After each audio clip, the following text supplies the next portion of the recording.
Okay, so we're going to take a look at the problem on page 59. Okay? So, this problem, and I promise you will see problems very similar to this on your exam. We have a corporation X, and there are 5 shareholders. A is contributing cash with a $25,000 basis and a $25,000 fair market value, because the basis and the fair market value of cash is always the same, and they are receiving 25 shares in exchange. B is contributing inventory with a $5,000 basis and a $10,000 fair market value. C is contributing land with a $25,000 basis and a $20,000 fair market value. D is contributing equipment with a $5,000 basis and a value of $25,000. It also says that prior depreciation taken is $20,000. A and E is contributing a note, not E's own note, but it's a note that they received from someone else.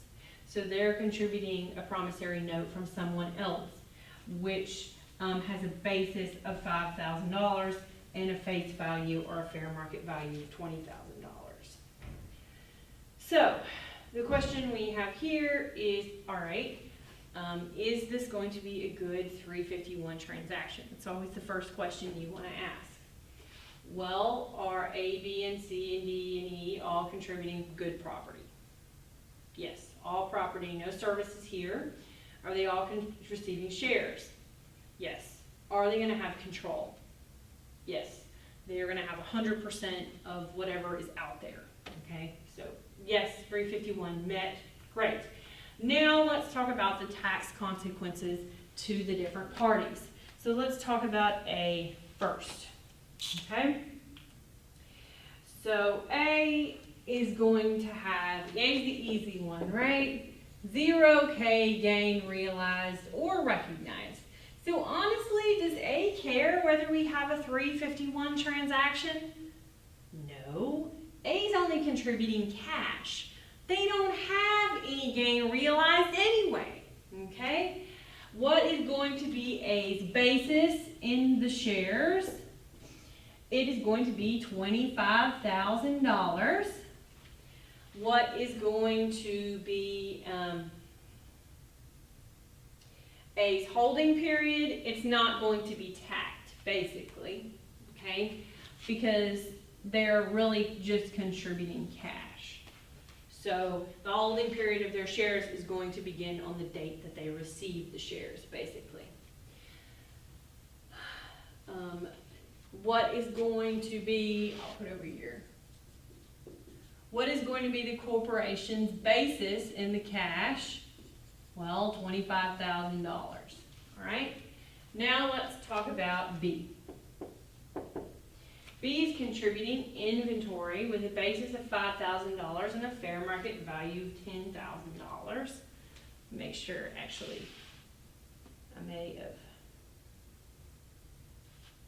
Let me make sure this is the right problem.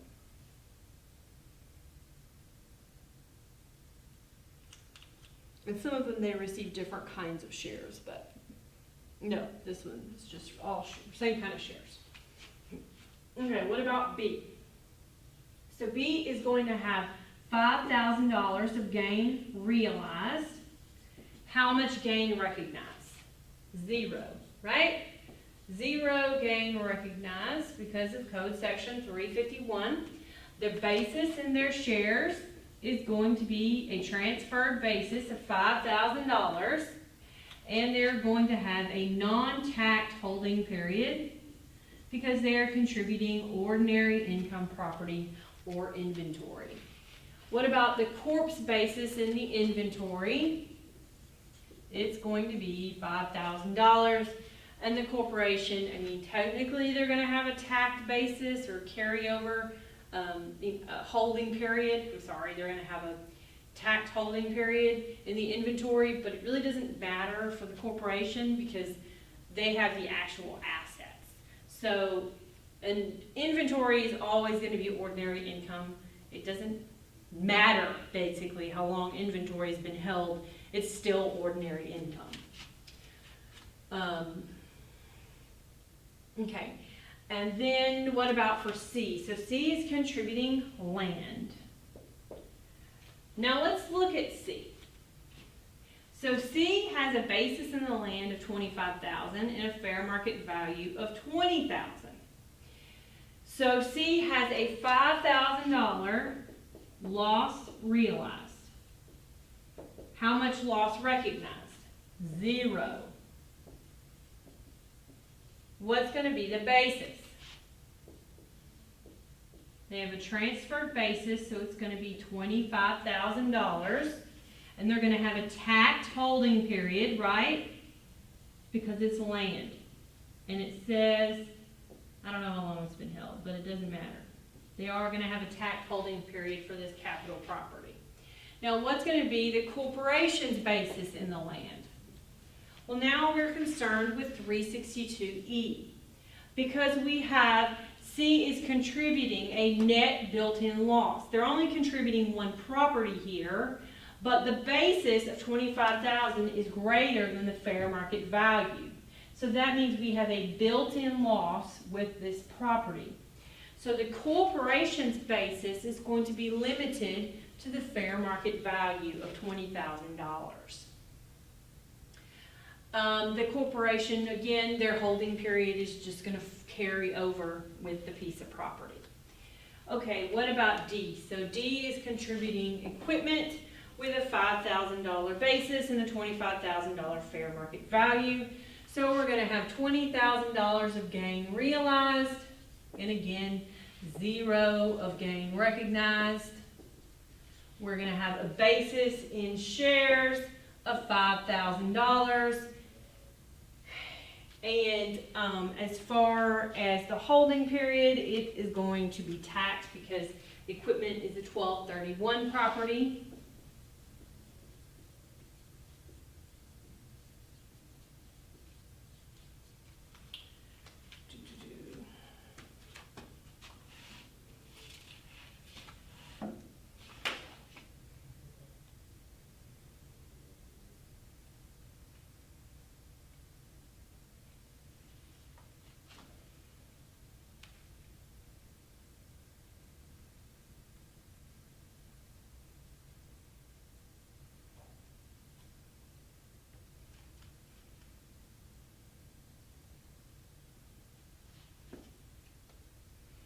Okay, and then what about E?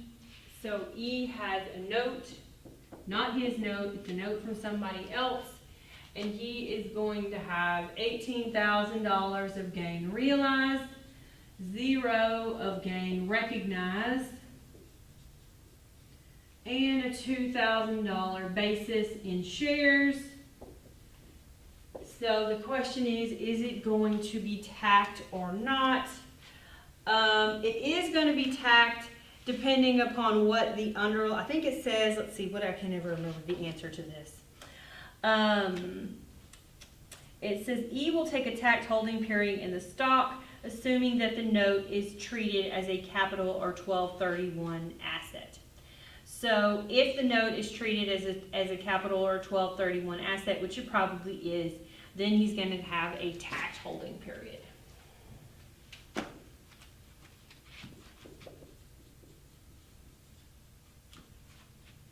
And the corporation will also have a $2,000 basis in that note. Okay? Okay, we've already done B. So let's take a look now at C.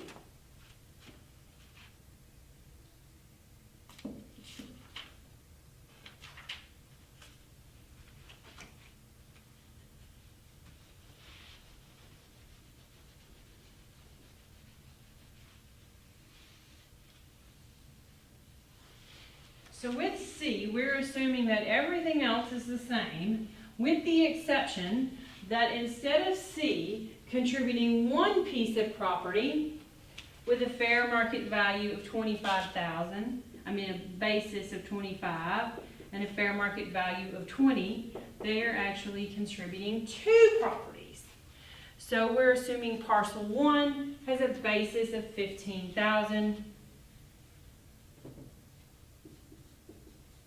and a fair market value of 10. And parcel 2 has a basis of 8 and a fair market value of 10. So, first of all, we need to determine, everybody else is the same, so it's really just C that we have to look at. So, what is going to be C's basis in shares? Well, he has basically a $23,000 basis, and there's a $20,000 fair market value. So since the aggregate basis of $23,000 is greater than the aggregate fair market value of $20,000, note this is done in the aggregate, so not asset by asset, but it is done shareholder by shareholder. So since C is contributing an aggregate basis with assets with a basis of 23 and a fair market value of 20, we do have to worry about 362E. So under the general rule under 362E is C is going to have a $23,000 basis, but the corporation is going to be limited to the fair market value of $20,000. Now, unfortunately, you can't just say, okay, the corporation is going to have a $10,000 basis in parcel 1 and a $10,000 basis in parcel 2. In other words, take their fair market value and just say $10,000 here, $10,000 here. It doesn't actually work like that. You have to allocate the $3,000 reduction according to the built-in loss, the relative built-in loss. So basically, how much reduction is there going to be in the corporation's basis of parcel 1? So note that parcel 1 has a $5,000 built-in loss. Parcel 2 has a $2,000 built-in gain. So that's why we have a net $3,000 built-in loss, right? So we have to basically take this $3,000 and reduce the basis of the properties for the corporation. Which properties do we reduce it and how? The regs say we reduce it according to relative built-in loss. Well, only parcel 1 has a built-in loss. So that means that all of the $3,000 reduction is going to happen to parcel 1. So that means parcel 1 is basically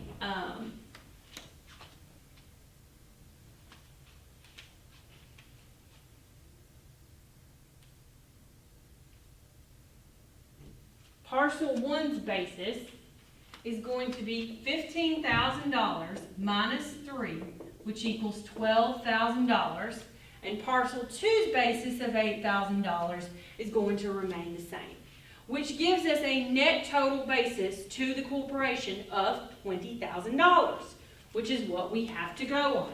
10 plus 10 is 20, okay? But we have to basically reduce their actual basis according to the overage of $3,000. And since parcel 1 is the one with the built-in loss, that's the one that's getting the reduction. So $15,000 minus the 3, which is the overage, equals a $12,000 basis for parcel 1, and parcel 2 has an $8,000 basis. You might not be able to see that very well. Sometimes it moves. So $12,000 and $8,000. And you can actually take a look at this in the answer key if you're having trouble understanding it. Note that there is an election. The corporation can choose to instead, both the corporation and the shareholders have to make this election jointly. And if this election is made the corporation is going to get the regular transferred or carryover basis of $15,000 for parcel 1 and $8,000 for parcel 2.